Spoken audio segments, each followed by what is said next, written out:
Hi friends, అందరూ ఎలా ఉన్నారు? ఈరోజు వీడియో మెంతి బీన్స్ ఆలూ ఫ్రై అండి.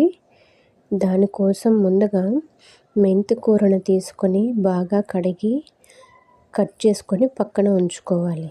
కడాయిలో నూనె వేసి పోపు సామాగ్రి వేసి అందులో జీలకర్ర, కరివేపాకు, ఎండుమిర్చి వేసి కలిపి మెంతి కూరను కూడా వేసి 5 నిమిషాలు వేగనివ్వాలి.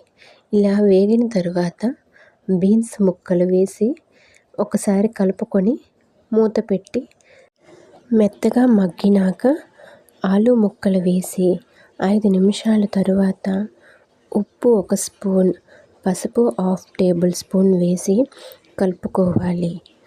మిక్సీ గిన్నెలో 2 స్పూన్లు పుట్నాల పప్పు, అలాగే ఒక పచ్చిమిర్చి, 6 వెల్లుల్లి, ఎండు కొబ్బరి కొంచెం వేసి పౌడర్ చేసుకోవాలి.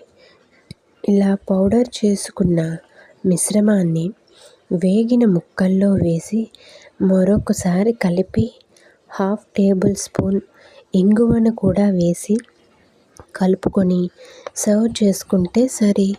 ఎంతో టేస్టీగా ఉండే మెంతి బీన్స్ ఆలూ ఫ్రై రెడీ అయిపోయిందండి. ఈ వీడియో మీకు నచ్చినట్లయితే ఈ రెసిపీని ట్రై చేయండి. వీడియోని లైక్ చేయండి, షేర్ చేసుకోండి.